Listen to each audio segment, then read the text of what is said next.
This is WTF Nation Radio.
WTF Nation Radio. WTF Nation Radio.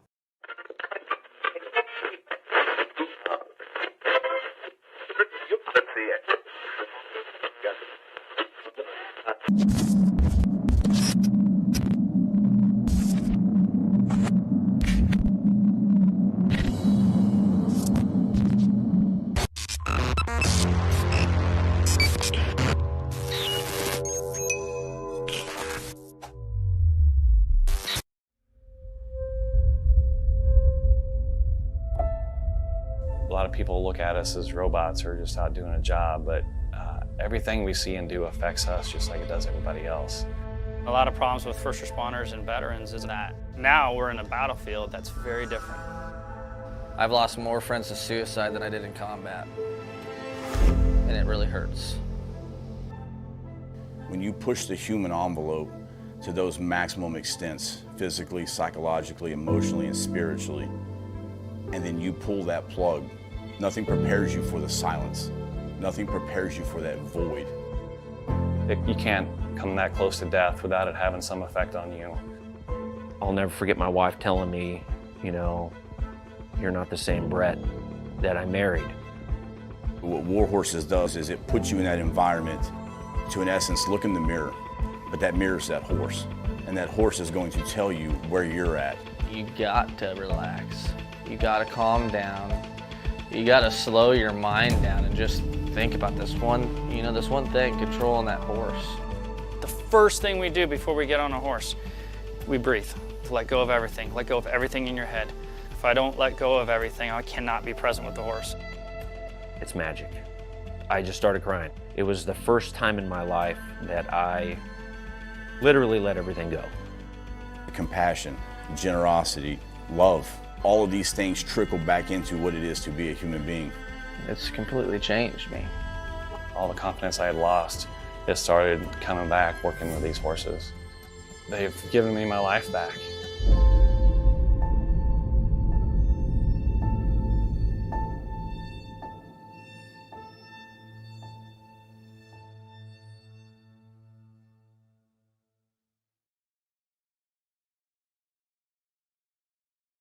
Everything stated on WTF Nation Radio is to be considered the opinion of the person that stated it, and not an official representation of WTF Nation Radio or U.S. Army WTF Moments. Price does not include tax, title, or license. Some assembly required. Each item sold separately. Batteries not included. Objects in mirror are closer than they appear. If conditions persist, contact a physician. Individual results may vary. Keep out of the reach of children. Avoid prolonged exposure to direct sunlight. Keep in a cool, dark place. And Please enjoy the show. Shots. I don't know shit about fuck.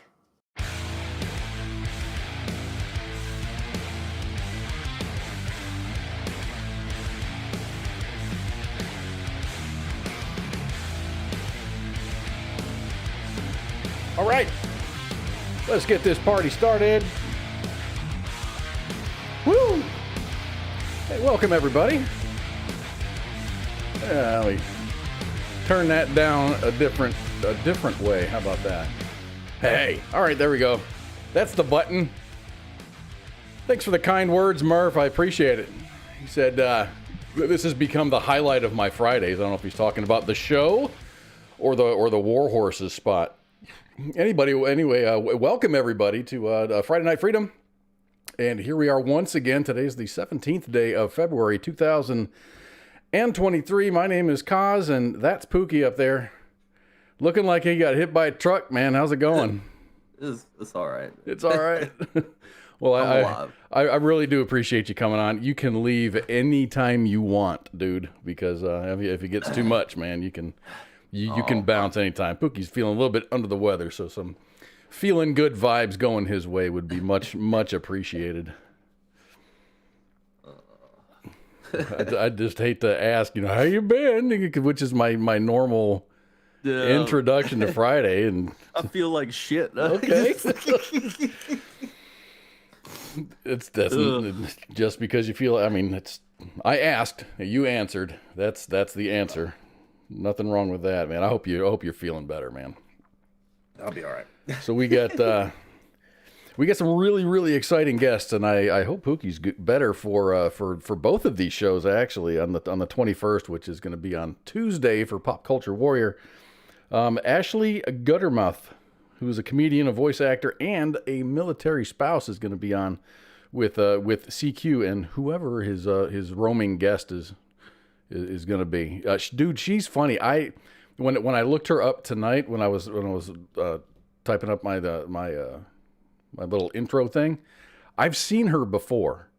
She's extremely familiar. I should have captured her picture, but I've seen her before. I can't remember if it's like on like the DAV site or something like that. But I've seen some of her routines, and she's funny, dude.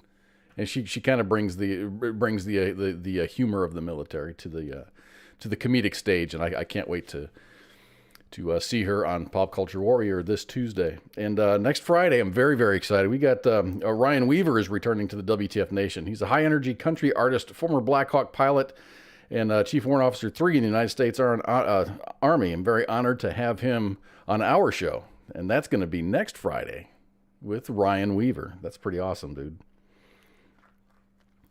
So I finally took the plunge, man. I took the plunge. I'm not getting married. No, I'm not getting married. I've had this phone here. I've had this phone for 5 years.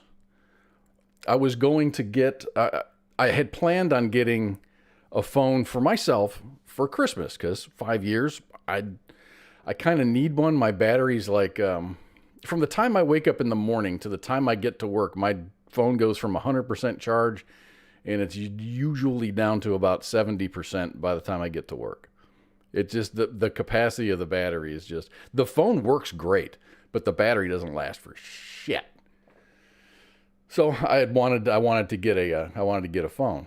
So my daughter, my youngest daughter, and it's not like she's a kid, she's 22 years old. She's like, Dad, because I always ask the kids, what do you want for Christmas? And it was first I got her a pair of Sony headphones, the noise canceling, the 4s, not the 5s. The 5s are super expensive. They're like $350, $370. Thanks, Mike. He says, first he said Pookie is tough, and then he said porn sites will drain your battery. They'll do that, huh?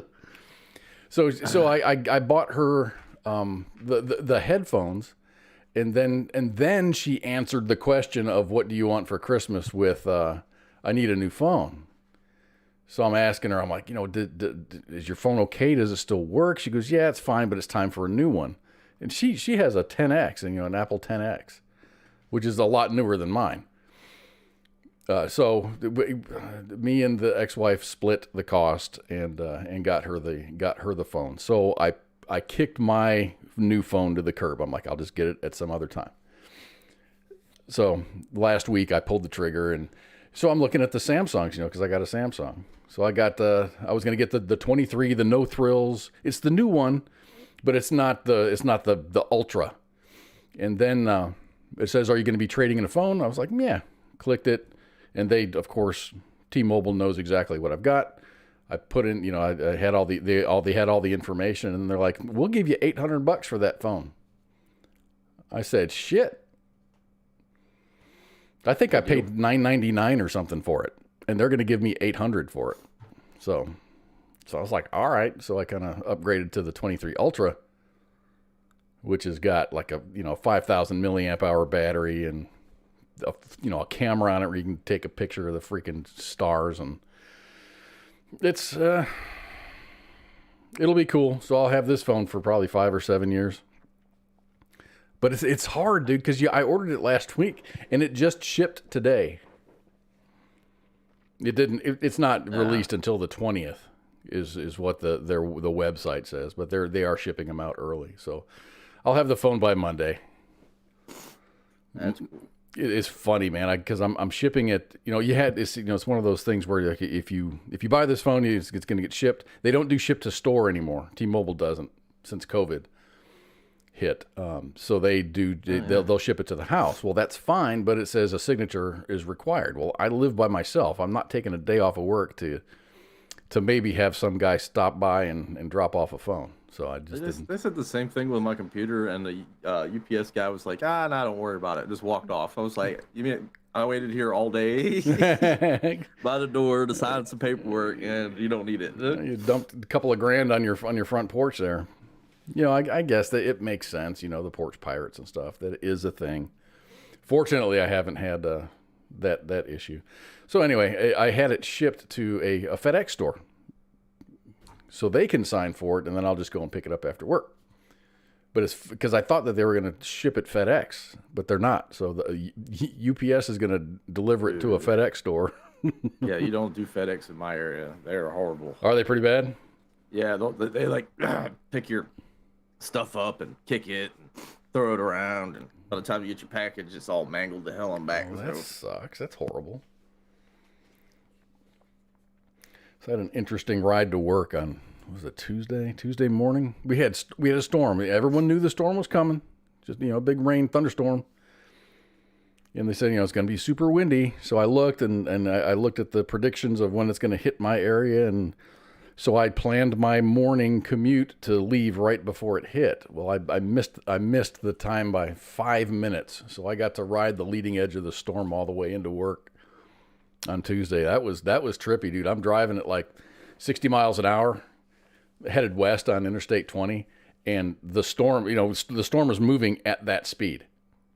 So you see all the you see all the whoosh on the road and stuff, and the wind driven rain, but it's going the same speed you are. So it was kind of trippy driving in that kind of weather. I was like, man, that kind of sucked. Ray has a question. What's the question? Ask the question. What's your question, Ray? Branko said he got a job offer this week. Hell yeah. That's cool. Job offers are always awesome. You gonna ask it, Ray? Oh, you're still typing, probably. So I'm gonna have a drink of my beverage. How about that? While Ray's typing. So thank you all for joining us. We're on 2 Facebook pages. We're on Twitter. We're on Twitch. And we're on YouTube. So hello everybody, man. I appreciate y'all. Appreciate y'all taking time out of here. So I was listening to Sergeant's Time last night, and he said they got the Joes have a 4-day this weekend for President's Day. Really? I'm like, I don't think anybody has off for President's Day. I don't even know if federal don't even ever remember getting a 4-day for President's Day. Do federal offices close on President's Day? I don't know. Is it a? I guess it's a federal holiday, but I just don't ever remember getting a 4-day on President's Day. But Yeah, I was like 4-day. Nah. Used to get a 4-day for Columbus Day, but I guess that stopped. Yeah, what is it now? It's Indigenous Peoples Day and something else. That's the day after Columbus Day. The day after. I don't know what they call it now. So I guess Beto Umberto. Yeah, they do. He goes, I'm a highly trained secretary and I have Monday off. Hell yeah. Good, man. Shit. Enjoy it if they're going to pay you for taking the day off. That's pretty badass. Who the heck is Kelly Pickler's husband? Pickler's husband. Oh, shit. No. Kelly Pickler's husband. She's a country singer. She's a country girl. I don't know who her husband is. Was Kelly Pickler on American Idol? Holly? I think she was chummy with who's the girl from Burleson? Since you've been gone, that girl. Oh, you're asking me questions. Kelly Clarkson. Unless it's like metal or who's Bruce Dickinson? Oh, I know that. Right. I know that one. Right? Now we're talking. Okay. Ronnie James Dio. Yeah, I got you. Yeah. All right. So that sucks, man. That's fucking horrible. Lots of deaths going on. I hate it because it's a bummer, and it's a bummer to talk about. And just like the Blackhawk crash the other day. I saw that Ring video of it, and it was pretty nuts. You get to hear it smack in the ground, and you can see the smoke. The smoke. It was just a big It solid. was a good thing. It was a good thing it didn't land in a residential area, though. I don't know if the pilot planned on. He knew he was going down, and he said, "Screw it, I got to get away from the residential area and land on a road somewhere." I don't know. I don't know the whole story behind that, but a statement was a statement was released. So Alabama law enforcement agencies confirmed that the crash involving a UH-60 helicopter occurred at about 3 p.m. on Wednesday in Madison County, about 15 miles south of the state's border with Tennessee. Tennessee Adjutant General Brigadier General Warner Ross announced in a written statement Thursday afternoon that the Guard lost Chief Warrant Officer 3 Daniel Wadham and Chief Warrant Officer 3 Danny Rudolph in the training flight crash. Wadham is from Jolton, Tennessee. He served 15 years, and Randolph was from Murfreesboro, Tennessee, and he was on his 13th year. Both warrant officers were assigned to Alpha Company, 1st of the 230th Assault Helicopter Battalion out of the Berryfield Air National Guard Base in Nashville. So rest in peace, gentlemen. God, young men. That's rough. That does suck. They probably lost two good pilots, man. I hope... I don't know, man. I don't hope anything. I just hope their families are comforted by their by their troops and stuff. So I do have an update, which is a little bit of good news. We did a story like 7 months ago about the Brundage family here in North Texas. So in late 2020, the Brundage family signed a contract to have a house built. Oh yeah, I remember that. Yeah. It was a beautiful home with lots of customizations. COVID was in full swing. And there was delay after delay after delay. Lumber prices were shooting through the roof and at that time, but the contract was signed and the family was determined to see it through. In April of 2022, at the end, the end was nearing and the Brundage family had hired a pool company to break ground as soon as they had moved in. In June, the Brundages received notice saying that the contract that both parties had signed had been, quote, canceled for convenience on behalf of the home builder. They were getting ready to close, and they got a notice saying, no, we're just going to cancel this contract altogether. So this grabbed the attention after it was initially reported. It grabbed the attention of the local news media, and they went to bat for the family. Long story short, after some mediation and a lot of bad press, both in the media and on Twitter, the home builder has reconsidered their position and decided to fulfill their commitment to build the home for the Brundage family. Furthermore, they have decided to remove the language, quote, canceled for convenience from all future contracts.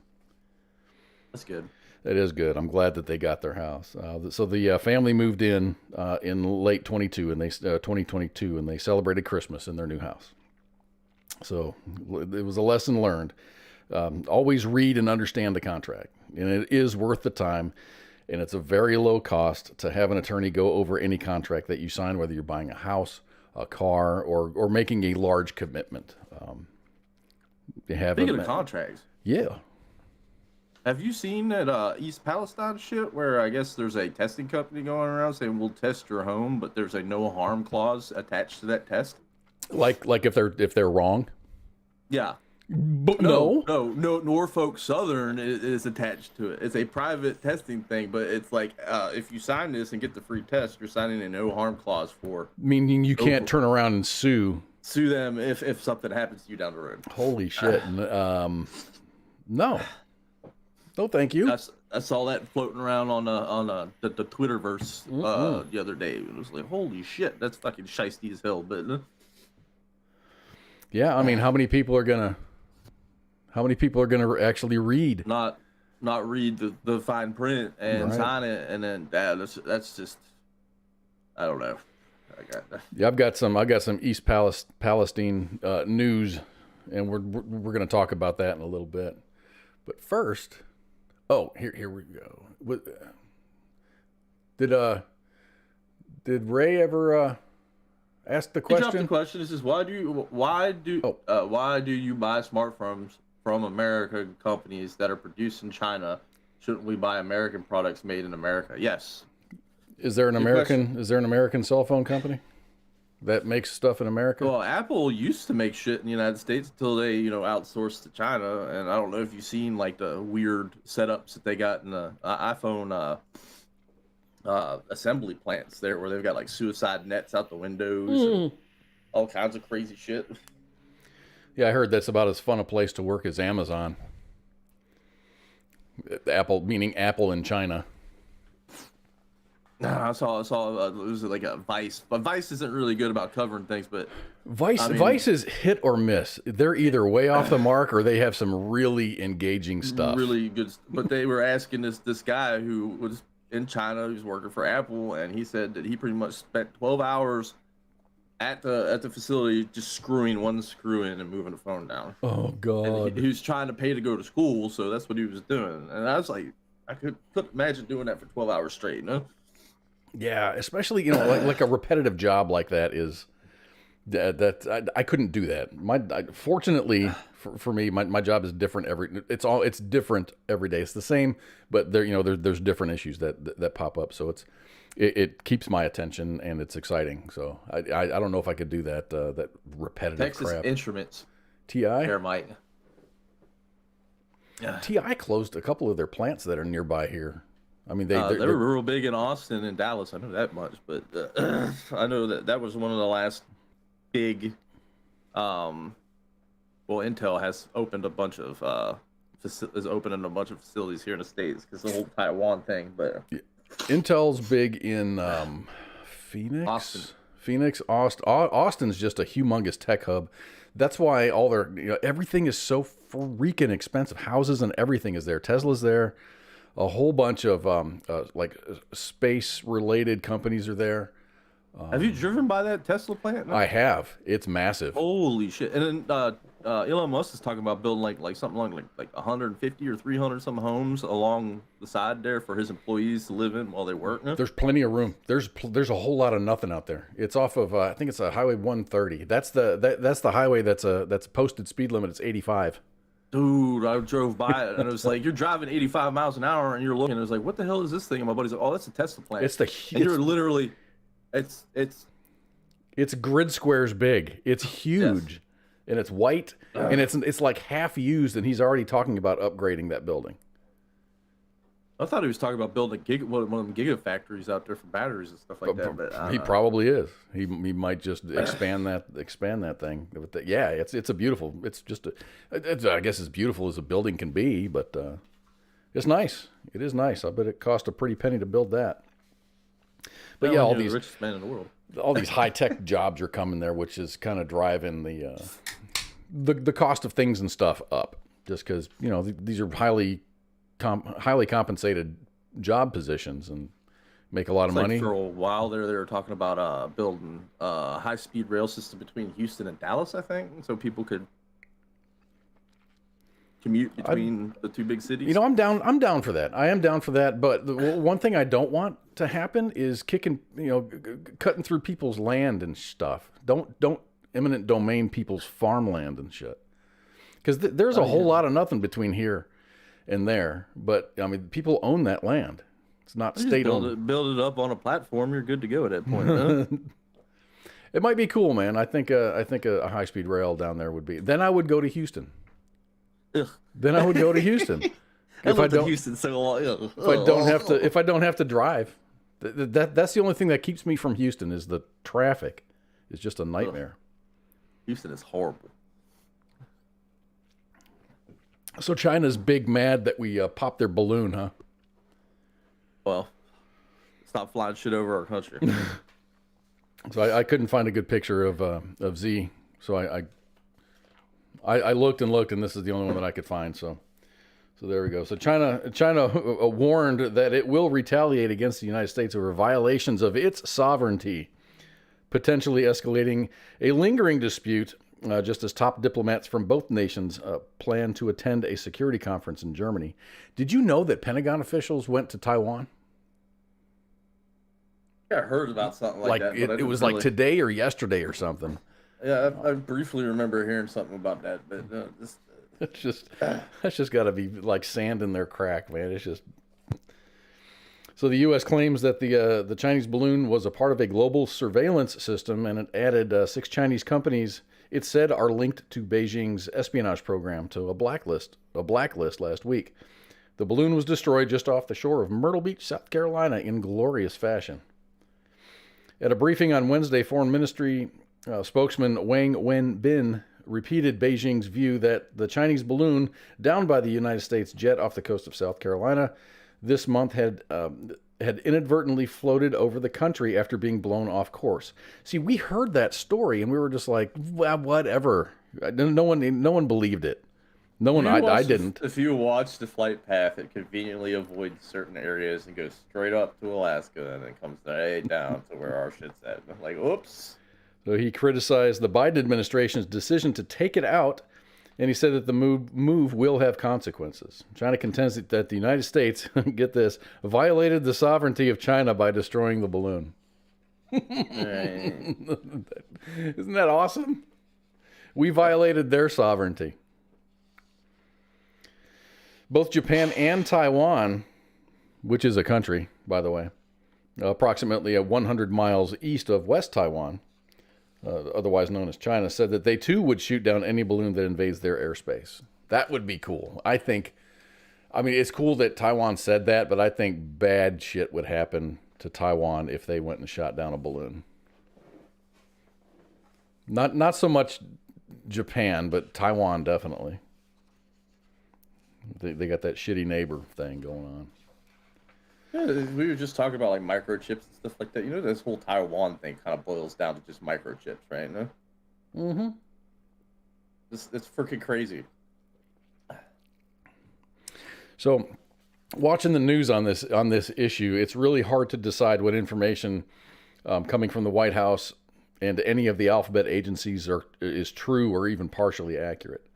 Karine Jean-Pierre, the White House spokeslady, is really good at regurgitating the White House story, but she's really abysmal at thinking on her feet. So watching some of her press conferences is it's just painful, and I love seeing Ducey just give her the business, man. It's kind of cool.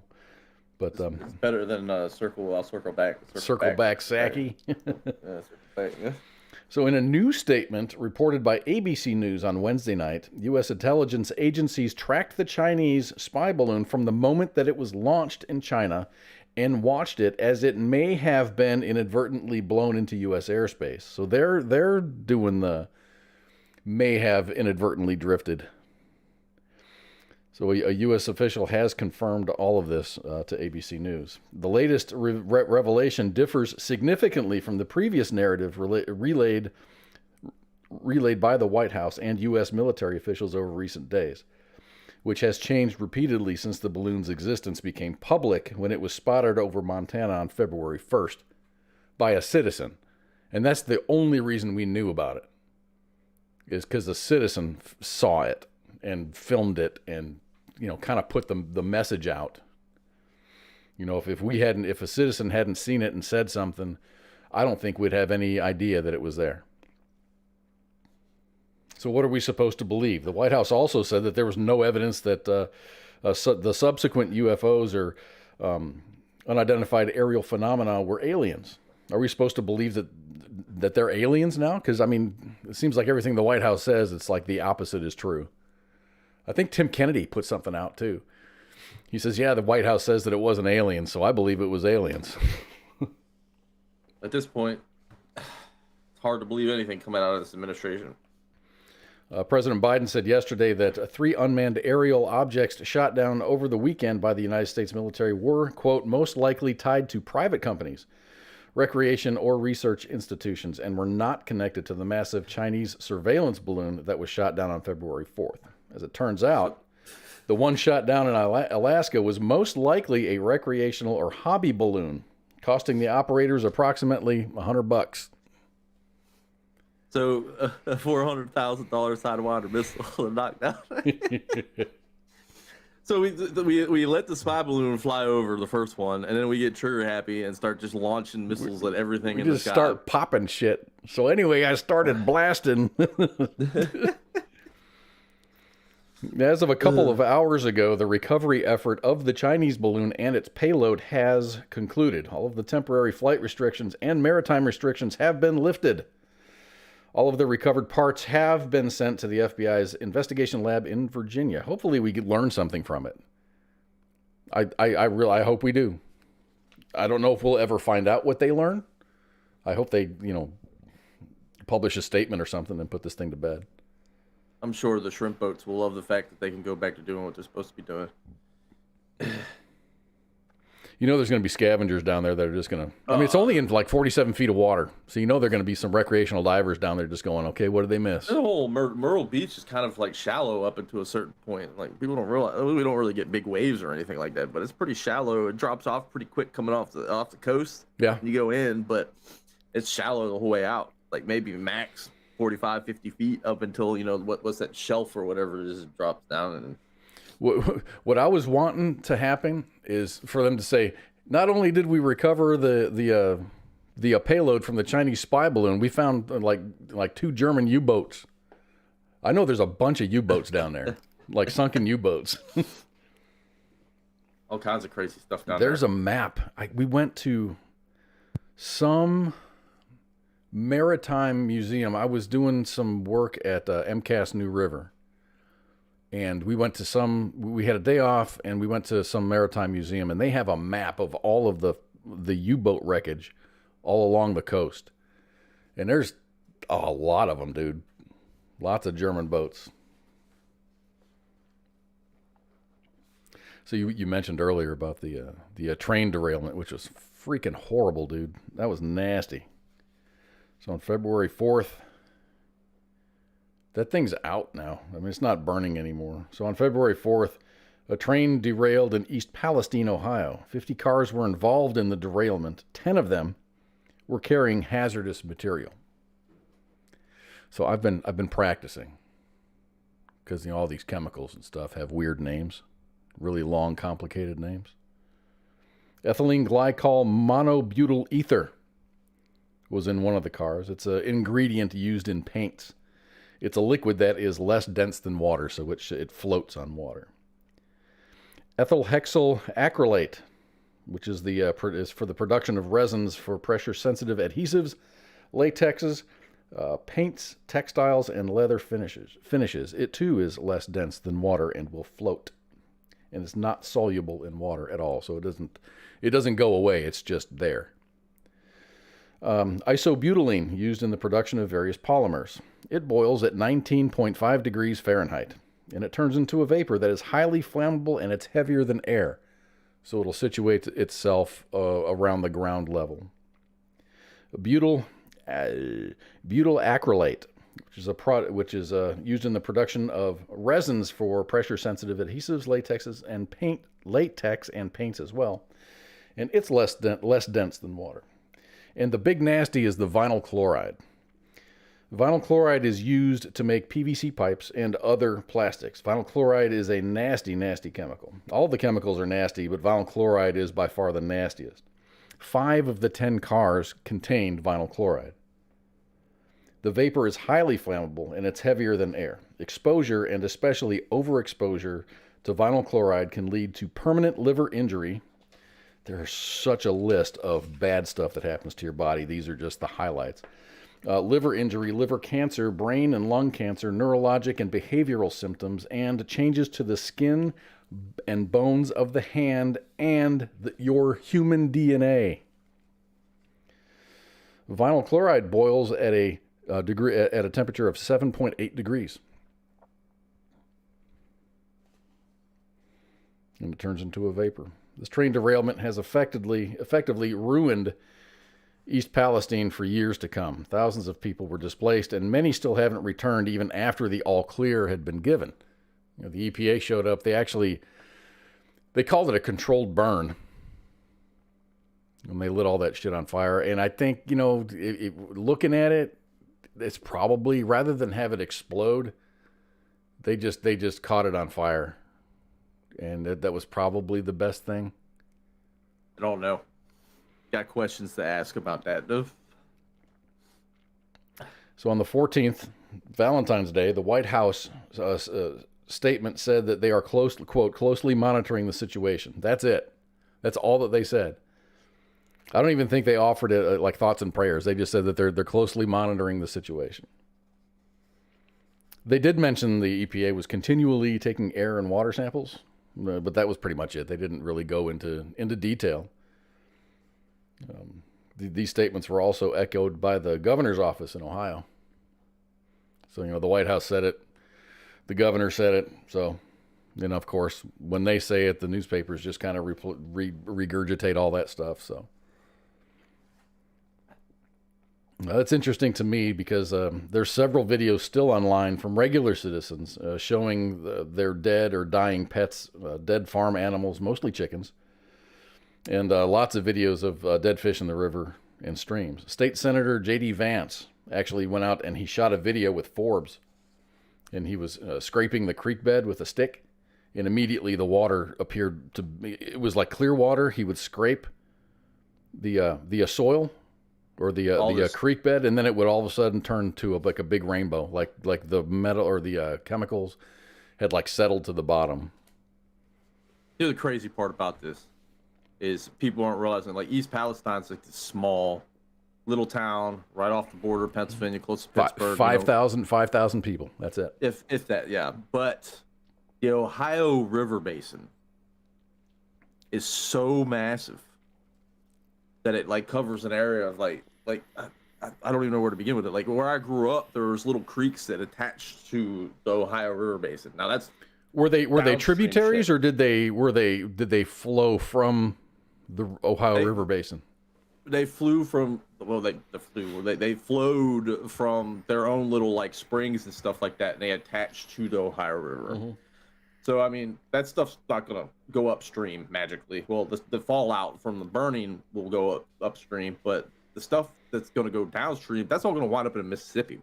Eventually, I think eventually it will. If it travels that far, or if it doesn't get diluted, I don't know. The thing is, all of these chemicals, none of them are soluble in water, so they're not going anywhere. It's not like they're going to get diluted. I mean, like 20, 30, 40 years of this. And like I said earlier, they were having people, like, quote unquote, independent people coming by people's houses trying to test their homes and their water and stuff like that. But, hey, sign this and we'll test your house. And, you know, people were reading it and like, no, I ain't signing that. No. You can get the hell out of here with that crap, man. I hope they don't. I mean, even Aaron Brockovich was saying, you know, don't sign anything. Well, I think East Palestine prosecutor AG or whatever this was telling the locals, don't sign a damn thing. Don't sign shit. And that's what my message to you all, if anyone from the area is listening, anyone from, because Crescent, Pennsylvania, I got family that live up in Pennsylvania still. Crescent's real close to where I grew up. And there was, you know, videos coming out where people were like, hey, it's raining and it smells like a really nasty pool, like chlorine, you know, like that's probably hundreds of miles away from where East Palestine is. Yeah. So when they blew this stuff up, when they caught all this stuff on fire as a controlled burn, I say that in air quotes, I was looking at the wind currents, and the wind currents were taking it like exactly from East Palestine, and it was like on a beeline right towards Philadelphia. Philly, yeah. Well, I mean, the way the jet stream was set up, yeah, like that's Pittsburgh, Philly, pretty much all of central Pennsylvania. If you know anything about central Pennsylvania, there's dairy land, corn, you know, there's cheese production, all kinds of crap, man. So, I mean, that's a massive amount of Amish lands, you know, like East Palestine is a huge Amish community. You know, dang well the government comes up and say, leave your land. They're going to tell them to F off. You know, that's the way the Amish are. Yeah. And, you know, they just poisoned our water. That's exactly what they did. Yes, that's exactly what they did. So and they're getting away with it. Not yet. Not yet. They're trying. They're definitely trying. So the official word from the EPA is that, quote, no non-aquatic life has been harmed due to the derailment. You know, there is anecdotal reports found online, but none have been proven. But they made no comment about 20 or so families as of the 13th of February in the area having some of their pets or livestock actually diagnosed with vinyl chloride poisoning by their veterinarian. EPA didn't mention any of that in their statement. Okay. You know what? Put politics aside on this shit. And this should be a wake-up call to everyone. You know, left, right, you know, anarchists, whatever the hell, communists, whoever you are. You got to realize that our politicians are beholden to corporations.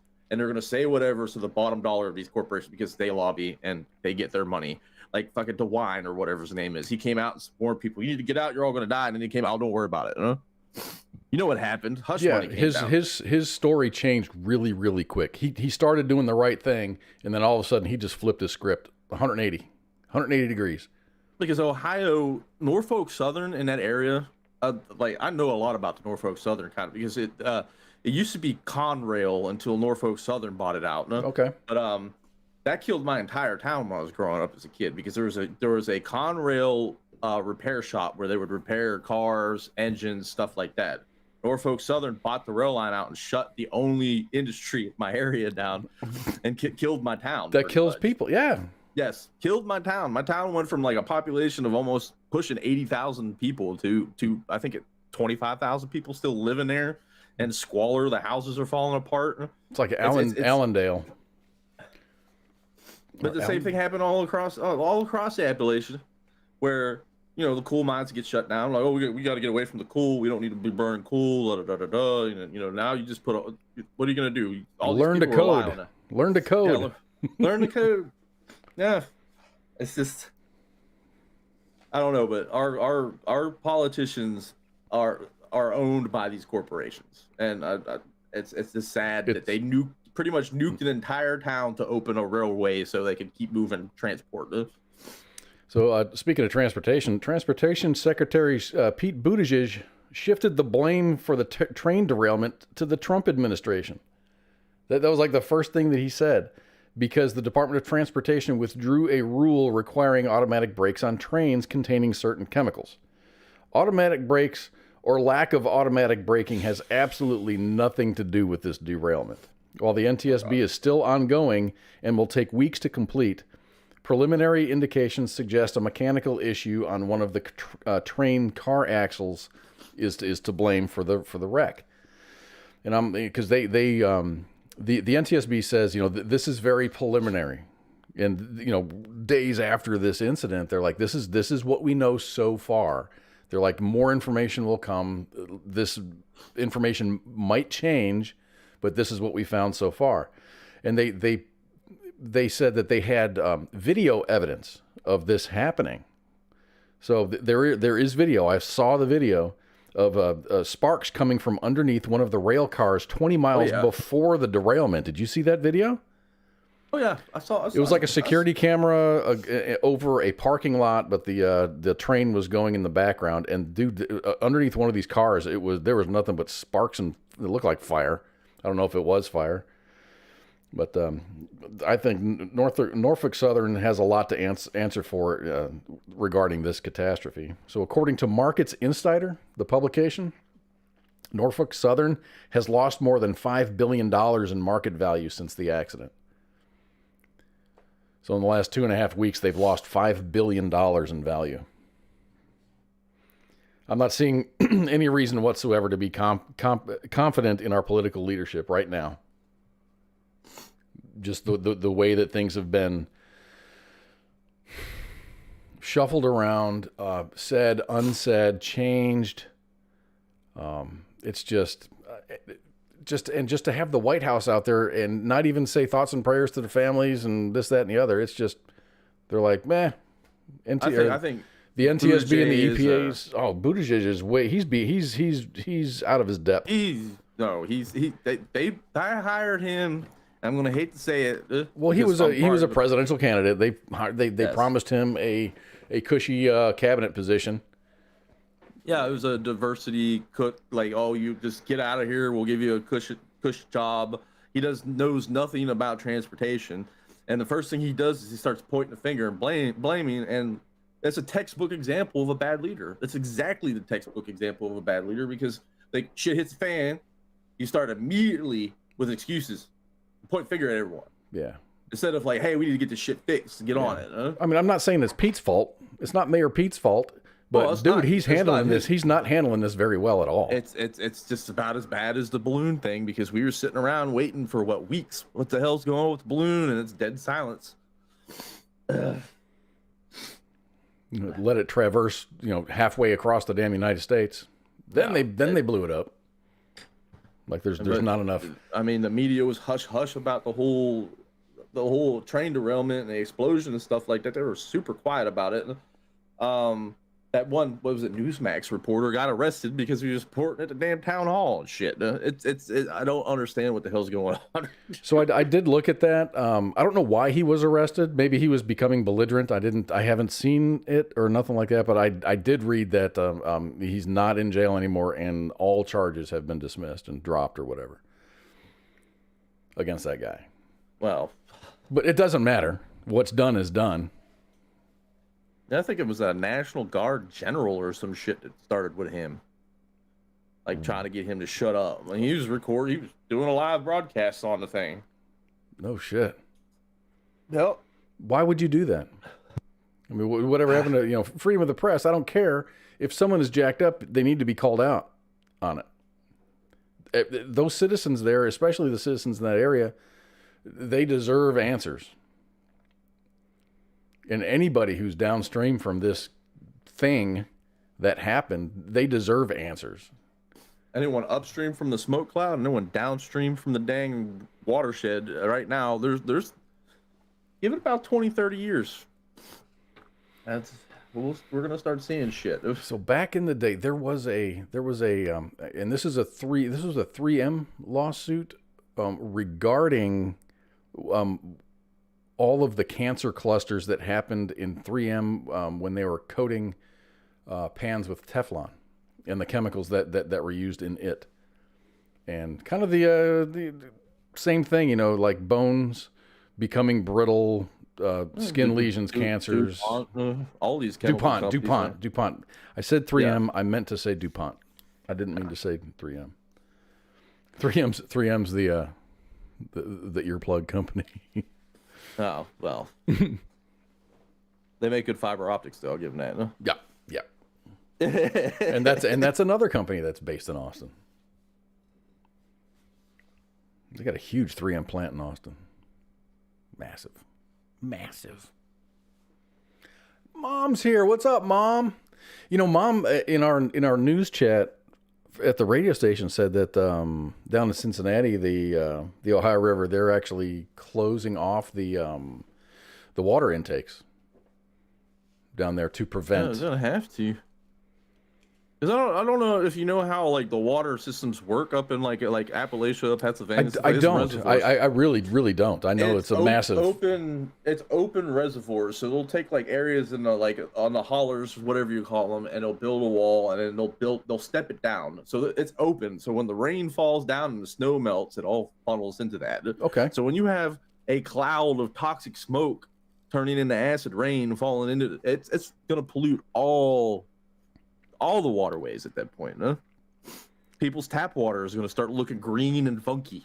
Do they have aquifers there, or do they just rely right off the? I mean, where I was growing up, my grandfather used to go to. There was an artesian spring, an artesian well spring kind of thing that he knew where it was at, and that's where he would get his fresh water from. Mm-hmm. It would just bubble out the ground.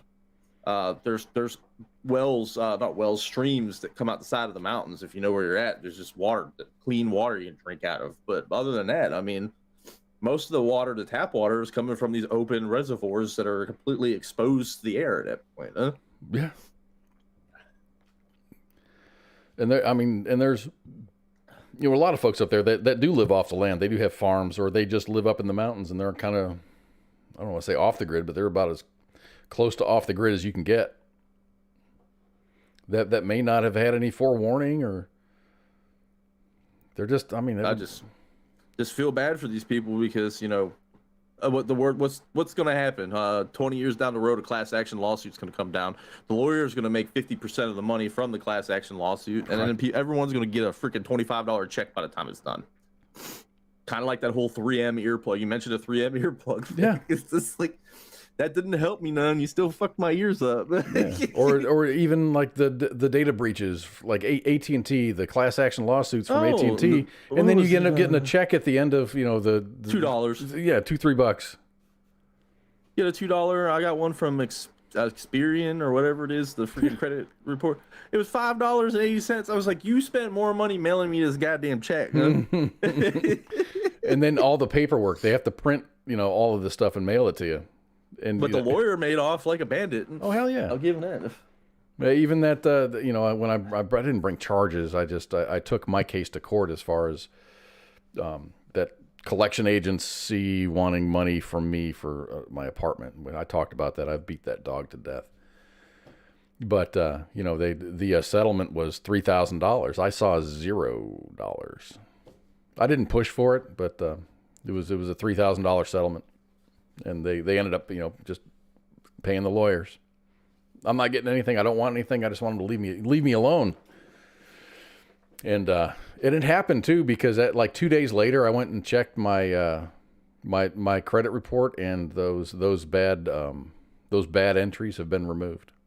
So I mean, they did their job. They earned their money. I'm not complaining at all. I don't need the money. Do like a tinfoil hat kind of thing, but can't the government do eminent domain on areas that are considered like toxic areas? I don't know. Usually my experience with eminent domain is if the government can make more money or can create more revenue off of your land than you can, then they can justify taking it from you. For high-speed rail systems or the Cowboy Stadium in Arlington, they used eminent domain for that. They kicked people out. They did kick people out of their houses. They were properly compensated for their houses, but that's what eminent domain. They'll pay you for the land that they're taking, the fair market value. They can't just like say, hey, this whole area is considered a toxic wasteland. Get the hell out, no? By government order. I don't know if they can do that or not. No, I don't know. They did that. I think Australia has a mining town that they did that to, where people chose to stay, but there's like, what did they were mining asbestos. They were mining asbestos in this town, and then the Australian government came and said, this is really, really bad. You need to leave. And there's like a handful of people that still live in this town. Still stayed. That's like Centralia, Pennsylvania. I don't know if you've ever seen that. That's fucking crazy. Like a coal mine on fire underground. It's gonna burn for the next 200-300 years because they decided to burn some trash next to a coal vein. So Holly says it's on the EPA website. The government can seize all the land if that's. There you go. And I trust Holly. She's always. For I don't know what they call it. Like, I mean, weren't they were people talking about like let's get rid of Ohio and flood it? No. Why? Ohio's a really beautiful state.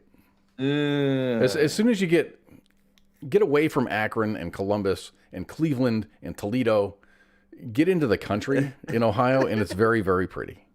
And I hate to say, like, it's a beautiful state, except for like 1/3 of it is like fucked up, and the rest of it's really beautiful. That's kind of what I'm saying, though. like Pennsylvania, you stay away from Pittsburgh, Philly, and Johnstown and Harrisburg. You're good at it. I did a job at the Ohio State University, one of their southern campuses, like almost on the border of West Virginia. And I ended up, when I came back, I drove through Pittsburgh, and I'm telling you, dude, that was one of the most beautiful drives I've ever had. Going through tunnels and then just coming out of the tunnel, and it was fall, so the leaves were changing. It was a pretty drive. It was a pretty drive. That's about all I got to say about that. Wasn't it in Cleveland, the Cuyahoga River, years ago, like in the 60s? Caught on fire. We suck. I mean, we're getting better as far as taking care of the environment, but things like this suck really, really bad. Well, the whole Rust Belt is just so toxic at this point because we just did not take care of shit. No? Yeah. You got Detroit, you've got Toledo, you've got Cleveland, all those areas. There's like Pittsburgh. Pittsburgh just, some places in Pittsburgh are just nasty. It's just, they're hanging on though. They're hanging on.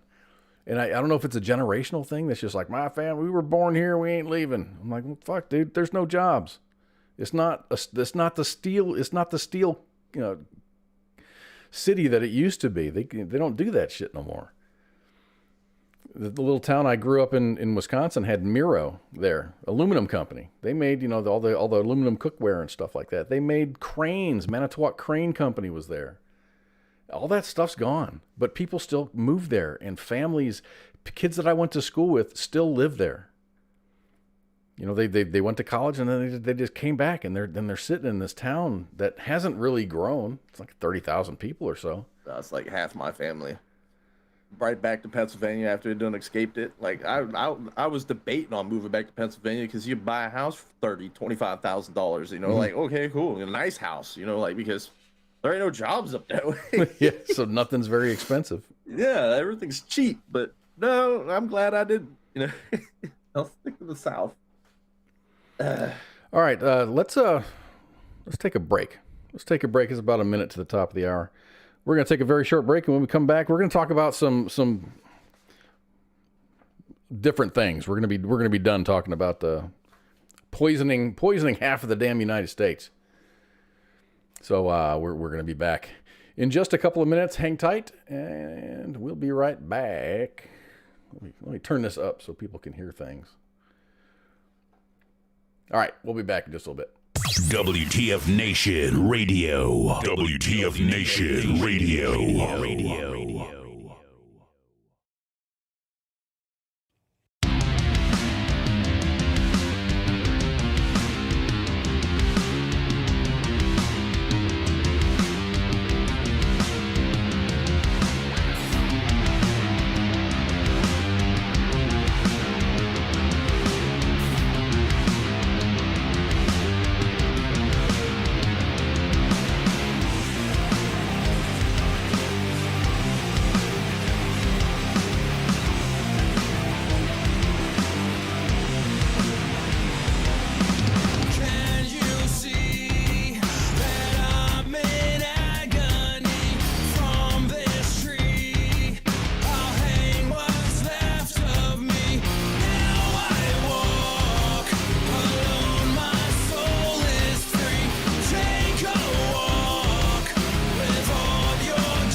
WTF Nation Radio.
John Hancock.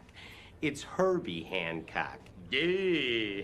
The voice of U.S. Army, WTF Moments. This is WTF Nation Radio.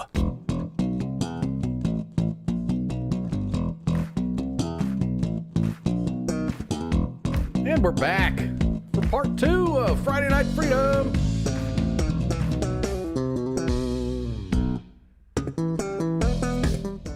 we're back for part 2 of Friday Night Freedom. My name is KOZ, and that's Pooky, still hanging in there. What's going on, man? Living the dream. I'm living the dream. Thank you for asking. Yeah, we're back, man. I says, yeah, we're gonna get off the world destruction Armageddon talk, and we're gonna talk about owls for a little bit, because when I was curating stories for tonight's show, it was like shitty story after shitty story after shitty story. I was like, man, even actively looking for something that's not doom and gloom, that's hard. That's really hard. So I put out the call for help, man. I got I did get some suggestions and some story links, and I thank everybody for that. But man, this has just been a really hard week for good news. I guess that's about the best way to put it. Hard couple years for good news. yeah. I mean, but, you know, some this has been pretty crappy since 2019, 2020. But you know, some weeks are better than others. But this has just been a particularly difficult week. So we're going to talk about Flacco, and this is coming out of New York. Flacco the owl escaped the Central Park Zoo. I don't know. Does Flacco have certain abilities to break out? Let's find out. So he escaped the Central Park Zoo in New York City about 2 weeks ago, and he's still on the loose. But zoo officials now say the big concern that they had has been alleviated. He's actually hunting and eating for himself. He's not. He just instinctually still knows how to hunt. So good for Flacco. That's a good looking owl. That is actually a picture of the owl in question. Horned owl, great horned owl. He is a Eurasian eagle owl. Ooh, he's probably pretty big then. So he's an Asian owl. Maybe he's a Chinese spy owl.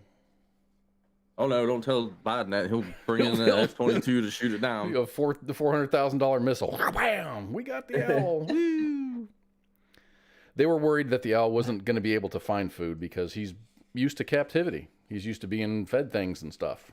Now you get hungry enough, you start finding your own food. Yeah. So the owl escaped on February 2nd after someone cut the stainless steel mesh on his exhibit. The zoo called it, quote, a deliberate criminal act which jeopardizes the safety of the bird. And it's, under investigation by the New York Police Department, but no suspects have been identified. I mean, are they really interested? Is this high on the priority list? I mean, I think people being shot and robbed and whatnot is maybe a higher priority.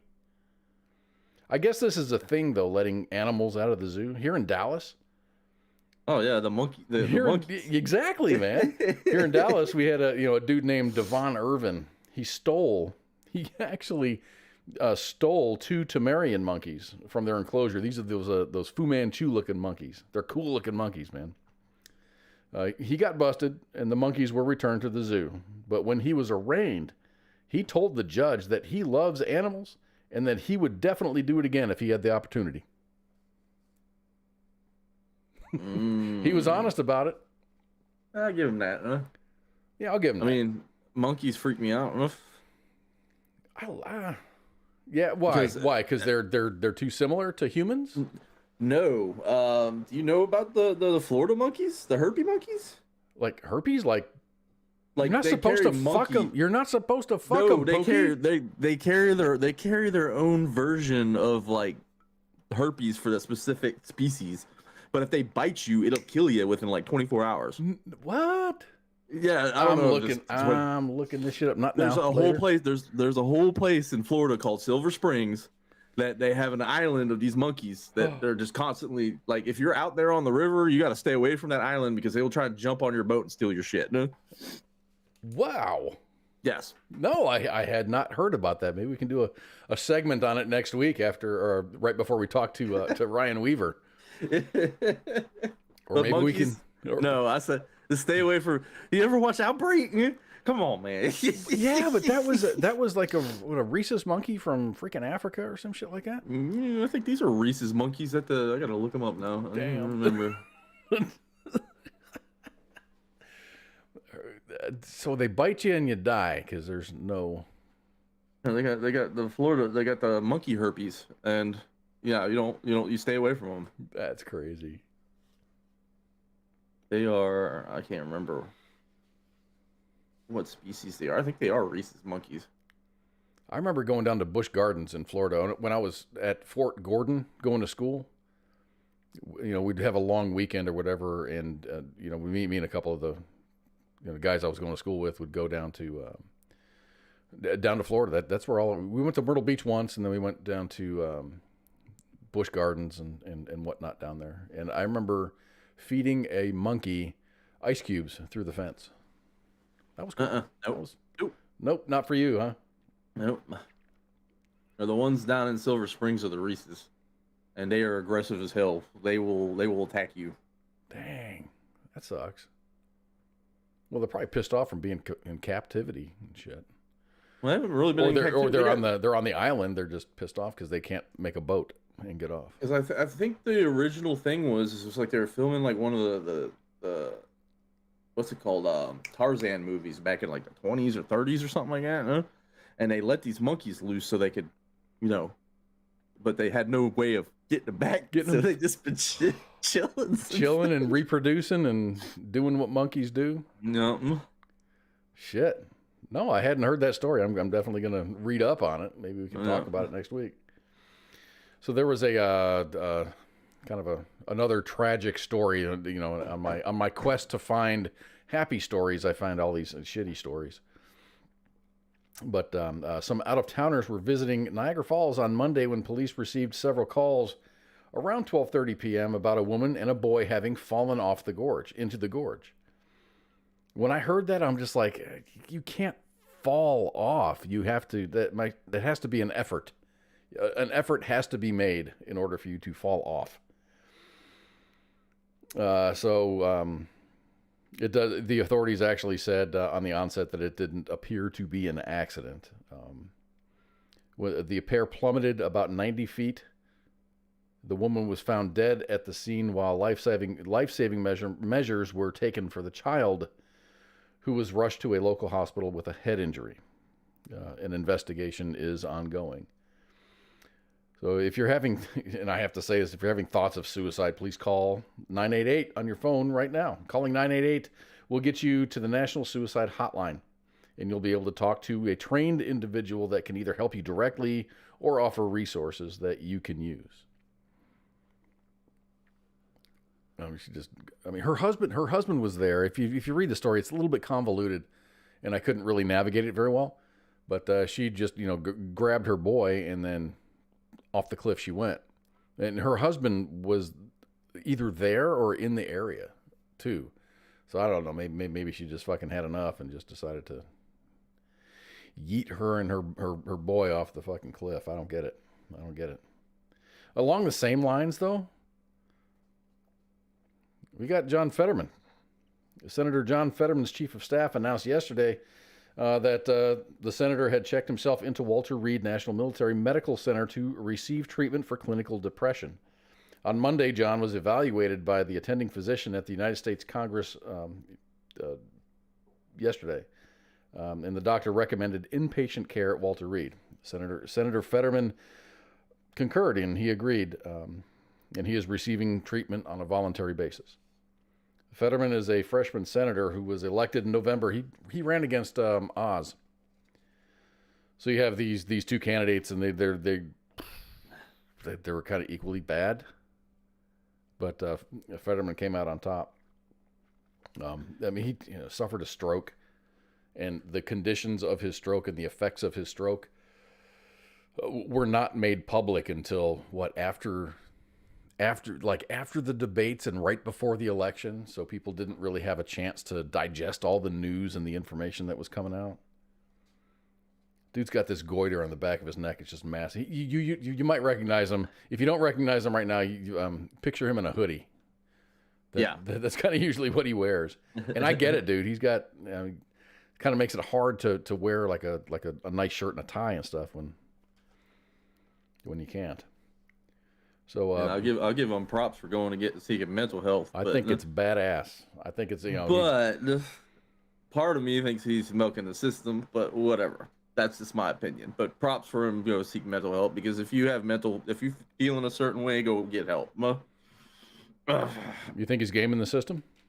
Oh, he's been gaming the system since he started politics. I mean, if you really look into him, like, he was mayor of a city forever and did absolutely nothing, and collect a massive paycheck from it, and worked his way up, and now he's where he's at, and God bless him for going to get help. But I mean, I don't know. Sometimes you just milk the system. Some people are there to just milk it. A lot of times asking for help is one of the hardest fucking things. It's the hardest first step. But once you do, and once you commit to it, then the back of his neck looks like he read the Necronomicon, and now there's another Fetterman trying to escape from his body. Dear Lord. Oh, God. I'm good, Ash. I'm bad, Ash. Yeah, that's... Oh, dude, I got to watch Evil Dead. So, let's see. Fetterman's wife, her name is Giselle, said on Thursday that she is so proud of him for asking for help. After what he's been through in the past year, there's probably no one who wanted to talk about his own health than John. I'm so proud of him for asking help and getting the care that he needs. She also went on to say that this is a difficult time for our family, so please respect our privacy. I can do that. I absolutely agree. I don't have much commonality with Senator Fetterman's politics, but I do have commonality with Senator Fetterman as a human. I hope he gets the care that he needs and he returns to public service as soon as he can. Yeah. I'm 100% down with that. Hell yeah. So, one of your investment strategies, we are not financial advisors and we do not offer advice. Or if we do offer advice, don't fucking take it, because we don't know what the fuck we're talking about. But you were talking about precious metals. I think lithium was on that list. Cobalt. Palladium, cobalt, platinum. Underwater mining. Yes. Well, so for a moment, let's talk about lithium. Because of policy positions laid down by our current administration, there's a huge push towards electric vehicles. One of the main ingredients in an electric vehicle is its battery. Lithium is required to make a battery, and it's in short supply. A battery for an EV has about 20 to 30 pounds of lithium in it. Lithium's got to be mined. The most productive lithium mines are in Chile, China, and Australia. Those are the top three. Just this week, there was a lithium discovery in India. And it wasn't a small one, 5.9 million tons to be exact. This could be a game changer for the entire country of India. China currently controls 77% of the global lithium-ion battery manufacturing capacity, and it's home to 6 of the world's 10 manufacturing companies. The find in China is a global game changer. What I think will happen is that the world will become a lot friendlier with India right now. All in an attempt to receive favorable pricing for the lithium, and maybe put a little skin in the game, a little bit of investment, reap some of the benefits from selling lithium. India, it's just like what we do with oil and stuff, with Saudi Aramco, that kind of thing. India will use this newfound power to probably forge new relationships with other countries that they never had contact with, quite possibly to the detriment of Pakistan. India and Pakistan are neighbors, and they're always yeeting freaking nuclear missile tests at each other and shit. So I don't know, for whatever reason, they don't like each other. Do you have any idea why they don't like each other? It's a long story, very long story. Very long story. I know, but it would take me a whole segment to be able to explain it. Just blame the British and religion. That's the best way to do it. So it's a religious difference. That, basically. And though, I mean, how Britain was real crazy about taking a pencil to a map and just start drawing lines without knowing shit. Yeah, that's pretty much the gist of it. But other than that, yeah. So anyway, India is going to be on the global stage as an energy producer, but at what cost? This is an exciting and necessary development. How will India handle it? And these are just like this is my train of thought on things. So this isn't in the article at all. This is just shit that I had written down. But I wish the switch from all. I wish the focus would switch from all EVs. Because Biden's doing the everything's EV. There's no we're going from gas to EV. We're not going from gas to hybrid to EV, which is what I would do. Kind of baby steps. I guess you'd call that. The hybrid vehicle, which is both electric and gas powered, came to the doorstep of the United States in a meaningful way back in the year 2000 with the Prius. In my memory, there has always been a suggestion to go hybrid, and it's always been kind of with the advertisements and go hybrid and be green and things like that. But there was no mandate attached to that at all. Hybrids were and are becoming more popular and more useful. I personally drive a Ford Fusion hybrid, and I love it. I've more than doubled my gas mileage. I fill up my 14-gallon tank and can drive on it for 3 weeks, covering about 600 miles.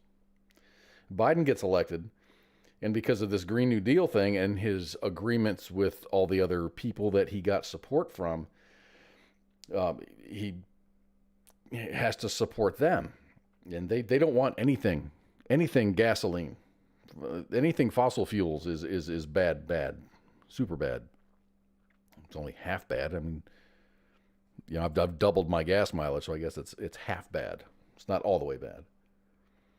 I just can't wait to see a hurricane in Florida hit and everyone evacuates, and everyone's trying to hit the fucking charging station, and it's a straight gridlock, and everyone's stuck on the roads. They're in the middle of a freaking Cat 5 hurricane. And that's the thing. I think even Spanky, she's like, I don't want to drive to wherever she's going because she doesn't want to drive. She wanted to buy a Tesla that has the navigation feature, the autopilot. So she can like not drive or take a nap or do whatever. It'd just be so sad to have her get rid of that minivan. She has a sexy ass minivan. I don't know. You look at that lithium mine and tell me how drilling a hole in the ground for some oil is. I mean, that is a picture. That is a picture right there of a lithium mine. It's a strip mine. You just dig and you extract and you dig and you extract, and then all the processing. And even I saw there's questions on Google. Is you type in something, and I typed in like lithium mine. And I'm just looking for pictures. But if you look at the news or the all tab, there's like people that like the most asked questions is lithium mining less environmentally damaging than like drilling for oil? And the answer that Google provided was while they said that lithium mining is more environmentally friendly than drilling for oil. And I don't see that at all. This is not friendly. You drill for oil, that's a hole in the ground. This is a strip mine.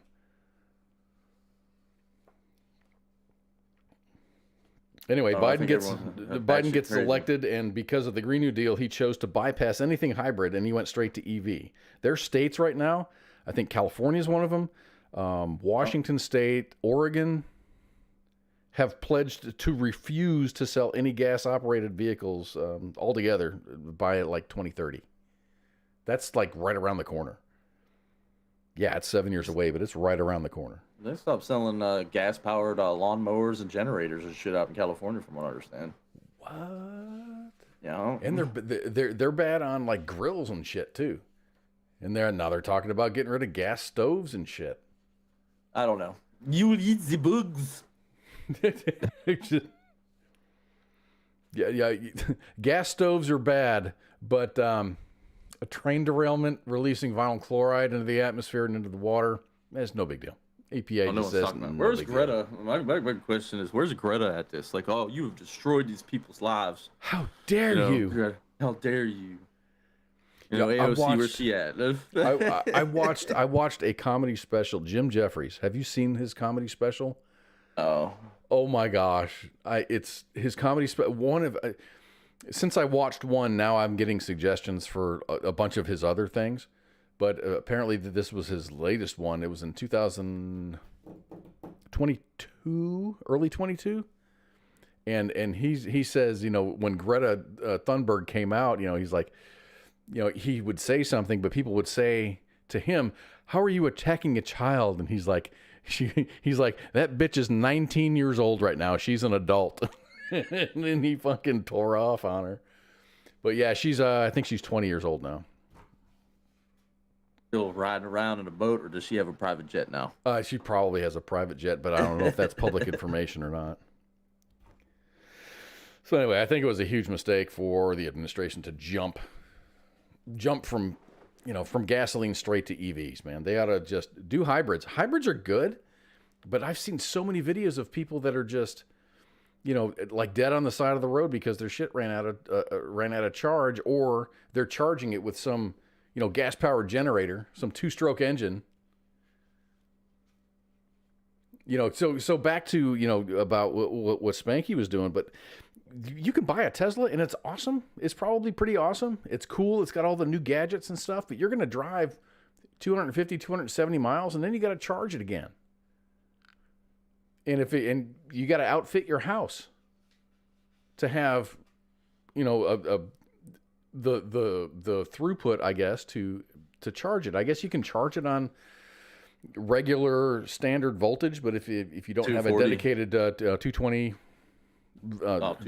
volts, it's not going to happen very quickly. It's just like, it's like this, like the phone that I just got.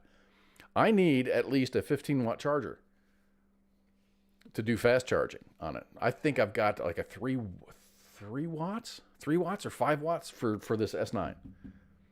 But in order to charge in any meaningful way, I need at least a 15-watt charger. So I bought two 45-watt chargers just to have.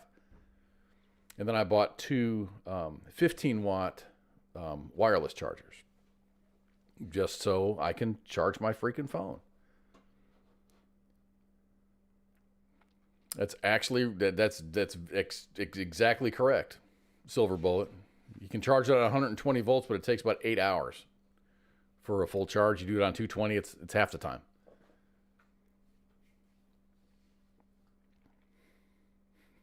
Holly says, my father would roll in his grave if I ever owned an electric vehicle. We did a story about a guy that wanted to take a Rivian. He had done a road trip he was in Colorado and he went up to Alaska. He drove to Alaska. He's like, well, screw it. I'm going to do this with an EV. And he tried, he doesn't just get a Rivian and then drive there. He did some like in and around test things before, you go up there. He said it would be impossible for him to take a Rivian from Colorado to Alaska because of the distance between the charging stations. They would have to buy a 220 volt charger or a generator so they could run their charger to charge their Rivian, but it would take, they would be at a like a campsite or whatever, but it would take overnight for them to be able to charge their vehicle. Sounds like a gas powered engine with extra steps. Exactly. It is. No. But I guess there's some, certain tax advantages and stuff. I received some tax advantage for getting my hybrid, but my hybrid's off the list now. It's not even, you can't get a tax rebate for owning a Fusion anymore because it's not an all EV. It's not a plug-in EV. It's a hybrid. It's a little bit of both. But I'm glad I got my money when I did. That was like 2 years ago. So it's tax time. Did you file your taxes yet? Do you have to file taxes? This year I don't. This year you don't? Yeah. So the Internal Revenue Service is providing an early peek right now at the typical refund amount that taxpayers can expect to receive. It's like it's a gift coming from the government gods. Taxpayers typically receive a refund if they have had too much money withheld and overpaid their taxes the previous year. For many families, the money can be substantial. Nearly 3/4 of filers received tax refunds in 2022, with an average payment of about $3,176. The decrease in refund size can be concerning for millions of Americans who depend on the influx of money from Uncle Sam. It's not from Uncle Sam. You overpaid. They're giving you your money back. And they usually use that big thing to make the retirement account a little bit more robust or pay off debt. Some of them get their nails did. Or they make like a big purchase. They're like, hey, I'm not gonna, maybe that's the down payment for a car or something. And I get it. Ideally, as a tax-paying American, you would want to file your taxes and have it be like either you owe the government $100 or they owe you $100. Try to make it you want it zero. You want it zero. Zero is the target. It's perfect. That means that you're getting all of the money during the year.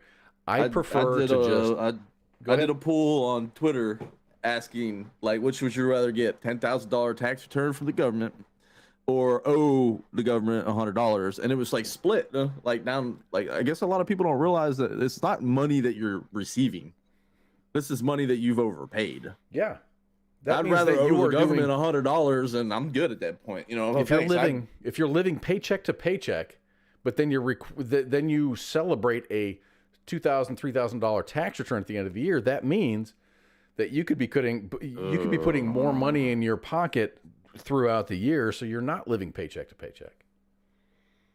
Oh, hell yeah. Silver Bullet says he's getting $126 back this year. That is awesome. Yep. How is tax theft? Okay, if I go up and hold a gun up to you in the street and say, give me your money, I'm going to jail for armed robbery, but the government can do it if I refuse to pay taxes. I mean, taxation is theft is kind of and this is a you thing. This is definitely a you thing. I'm fine with. I have no problem. I mean, I like the fair tax thing. That's like I talk about taxation. Fair tax, flat tax. I'm down with that. Flat tax.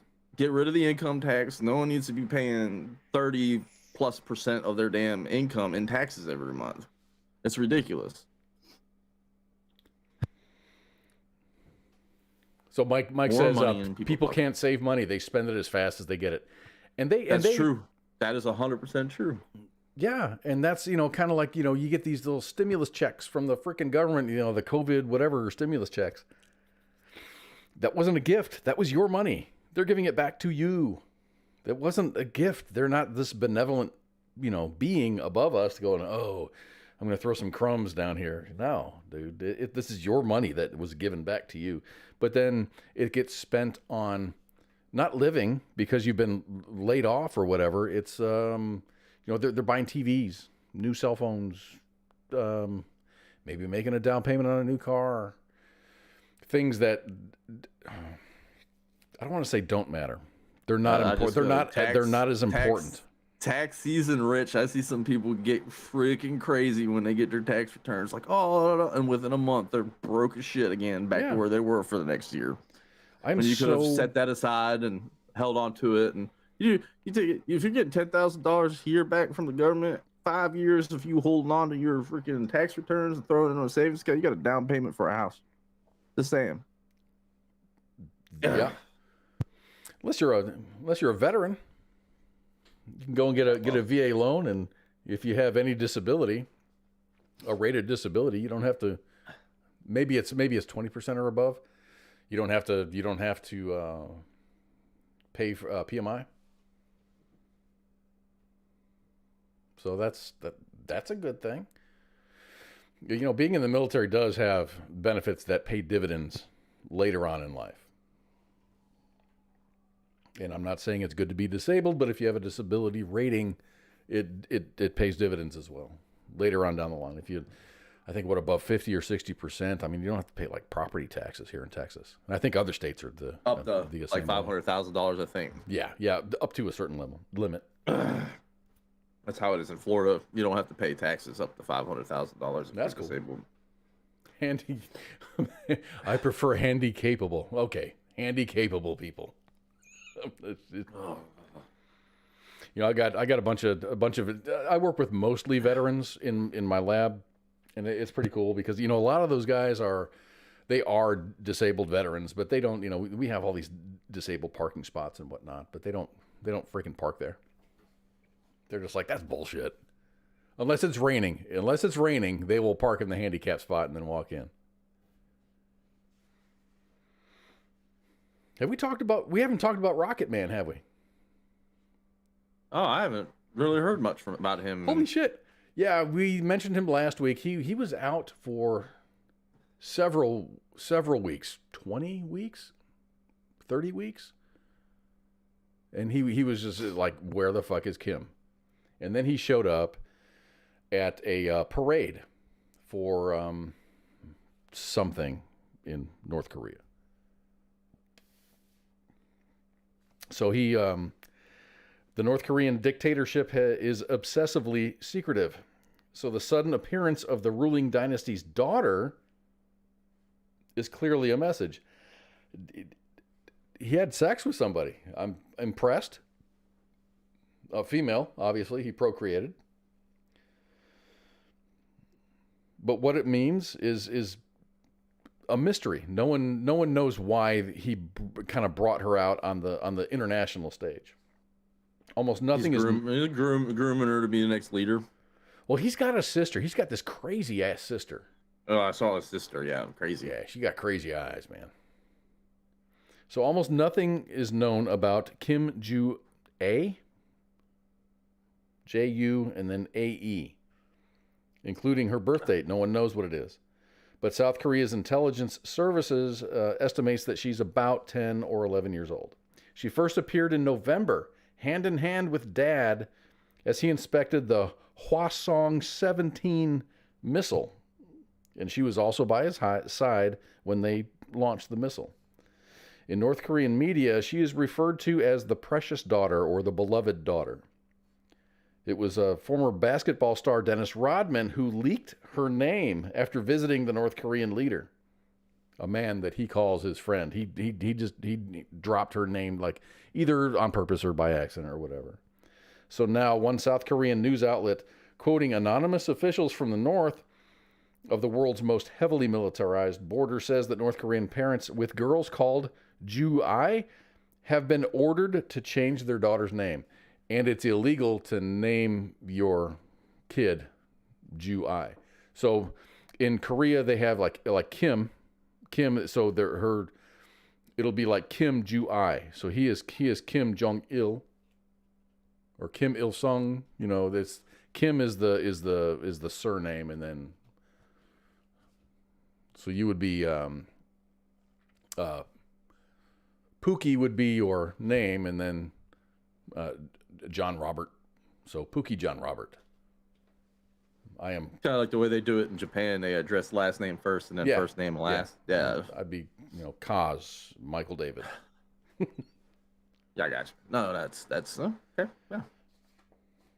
So in pictures, Ju-ae and Kim Jong-un look happy together. In one, she is stroking his face with what appears to be genuine affection. Whatever the truth about their relationship is, analysts are really confused about the release of these pictures. Why all of a sudden is like, oh my gosh, look at this. I have an 11-year-old daughter. And here she is. So you know she's been brainwashed up till now. Ugh. Probably knows more about military tactics than any freaking child her age in the world at that point. Or she knows his truth, with private tutors and with pictures of this family on the. God damn it! I could not imagine. I mean, from what I understand, he's got his own private like a theater where he sits down and watches movies from around the world and eats fast food from around the world, and it's just crazy. While his country starves. Well, I mean, we're not far from that. We're far from it. We're far from it. We're kind of dabbling in it. We're far from this shit. We got our toe in the water. Yeah, we got our little toe in the water. Balloons. You think we'll see some North Korean balloons? I doubt it. No. So in other North Korean news, the government has officially reduced food rations for its military. So they got like forced conscription. You have to serve in the military in North Korea. Well, from what I understand, being in the military is actually like a plus. That is, compared to everything else. You get priority on food. Yeah, so you get food at that point. Huh? But now they've reduced that for its military, signaling that it may be diving deeper into their food crisis. This is weird because, I mean, all these organizations, UNESCO, Red Cross, I mean, they all, through other names and other subsidiaries, they give North Korea a bunch of shit just for humanitarian relief. But of course, it's accepted by the government. It's distributed by the government.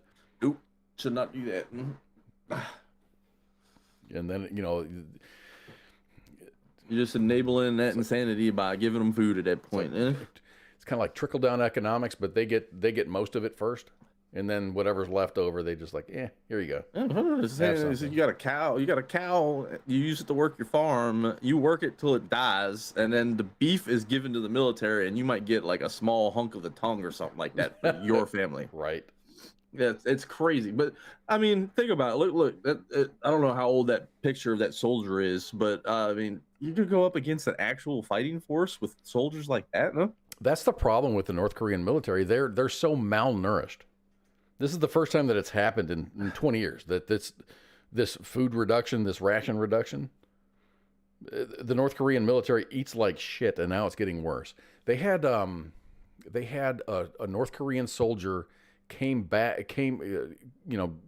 escaped from North Korea down to South Korea. He got shot in the gut, and the freaking worms in his stomach is what kept him alive. Yeah, he had so many issues with him other than being shot by his own fucking countrymen trying to escape. I hope he's doing well. I haven't seen reports of him dying yet.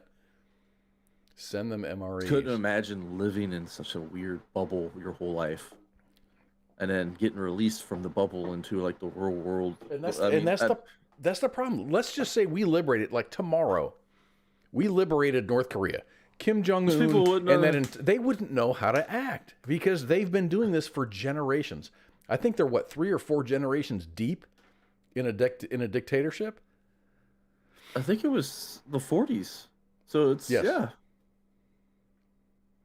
He's the third or fourth in line. I don't know. His daddy, his granddaddy, his daddy, and then him. Yeah, he's the 4th generation. That country does not know how to act. They all scored a perfect golf game, and they all shot a perfect bullseye at the range. Yeah, I mean, there's reports out there that say that Kim Jong-un, golfed 18 holes and hole in one every hole, or he discovered a unicorn lair, and it's in North Korea. It's the only one in the world. It's nuts, man. It's nuts. There's people. I don't know. Have you ever got online and looked? There was a leaked cartoon for kids, like a children's cartoon that plays on their one channel that they have. And it is crazy watching it.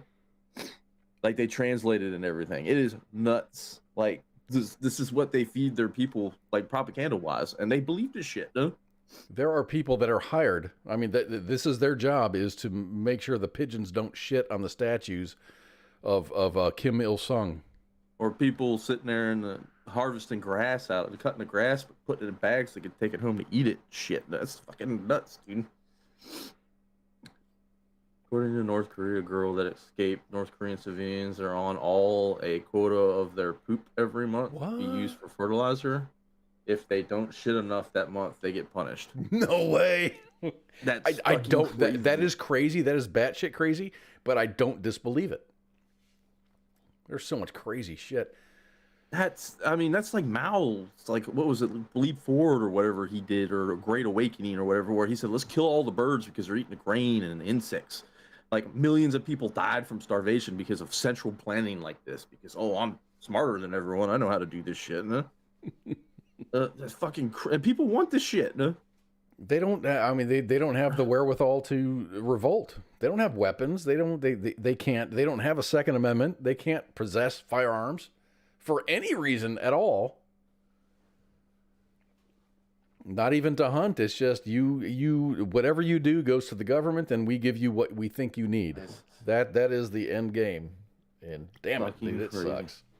I keep looking at that soldier on the screen, and I'm like thinking to myself, it's like if I came toe to toe with that on a battlefield, I'd break I don't him even know what I'd do with it. I'd break him in half. If he, it's like a Hulk smash. Yeah. Even me in my current state, I'd be able to snap him in half. I mean, he's like fucking what, 18? I'm kidding. I don't know. I mean, I have no idea. He might damn well be at that point. Shit. He stayed in the military for an extra re-enlistment so he could afford his cigarettes. Oh, everyone smokes there because they ain't got nothing to fucking live for. Marijuana's legal there, from what I understand. Really? That's okay. Fuck it. I'm gonna defect to North Korea for weed.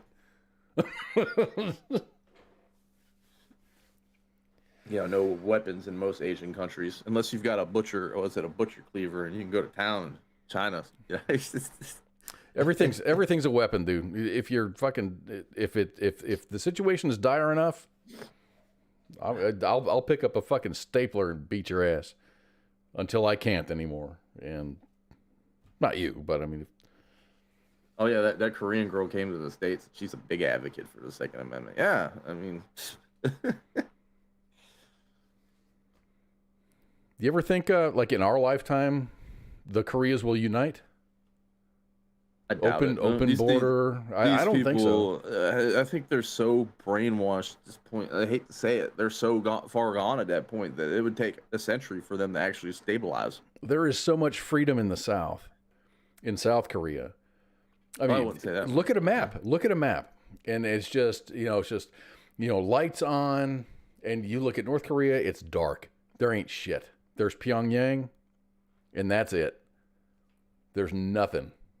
It's crazy because you can see like the Chinese border like perfectly. Yes. That's nuts. Excuse me, that was rude. All right, man. I think, well, yeah, look at Germany. Seeing the satellite photos between East and West Germany before the wall fell, East Germany was dark. Oh, yeah, that was crazy. My in-laws used to live and work in Germany, and they would go to the wall all the time, and it was They depressing. adapted really quickly, but it was only, 40 years? Or the wall was only up for... That wasn't very long ago. No, the wall was only... I mean, the wall came down in, 89? What is building number 1? Are we talking about Germany, or are we talking about Korea, North Korea, Pyongyang? I don't... Or building number 1 in South Korea, which is the demilitarized zone, the Panmunjom.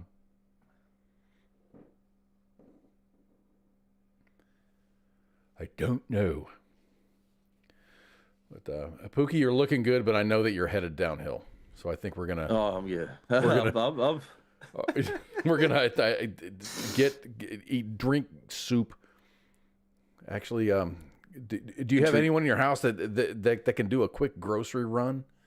I've got plenty of soup at the house. I was gonna say get easy to make, get ramen, get anything easy to make. I ate for 4 days. I ate baked beans out of the can, cold, because I was too lazy to fucking warm it up. It's just it'll last about 3 or 4 days, and then you're gonna wake up. You're gonna be still infected, but you're gonna feel better, and you're gonna recover, and you're gonna be like the most awesome Pookie ever. Oh, I hope this doesn't last long. I'm just saying. Hey, I got a joke. Check this out. Because we were talking about EVs, and of course, you talk about EVs, you got to be talk about Tesla and Elon Musk. What's the difference between Elon Musk and a lemur? Hell if I know. Elon Musk made an electric car. Lemurs, Madagascar. Isn't that dumb? That hurt my soul. Oh my gosh. All right, everybody. We're gonna bounce, dude. My man Pookie's gotta get some rest. I'm glad I was able to share this story with you, and that final joke, which everyone's rolling. No one's typing anything except for Silver Bullet. Madagascar. Look That's at that funny. joke. That's funny. Straight up that Anyway, joke. don't forget to tip your waitresses and whatnot. All right, everybody. Take care. Don't forget that we've got guests on Tuesday and next Friday. On Tuesday, we're going to have Ashley. You know what? When you go to her website, it says it says her name. It says Ashley Gutermuth, and then underneath it says she should go. It says yeah, I don't know how to pronounce it either.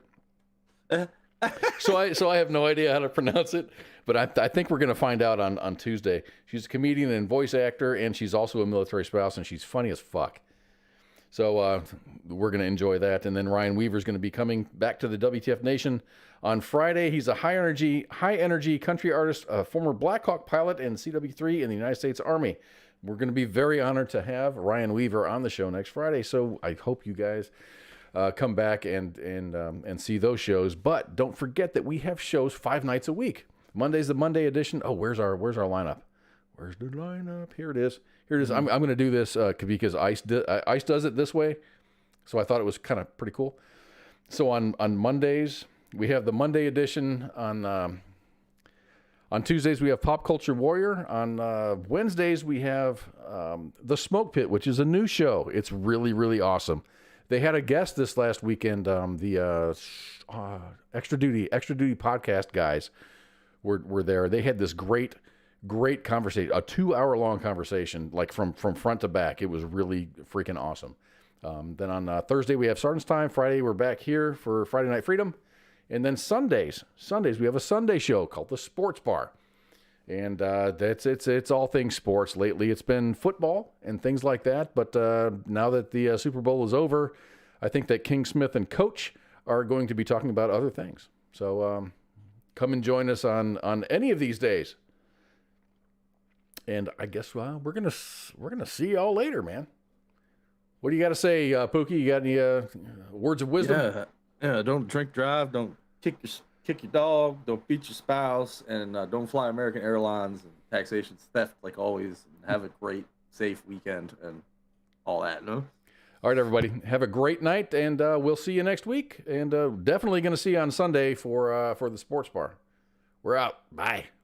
This is WTF Nation Radio. Did you make a wish? Yeah. What'd you wish for? I wish for big movies.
WTF Nation Radio. Leroy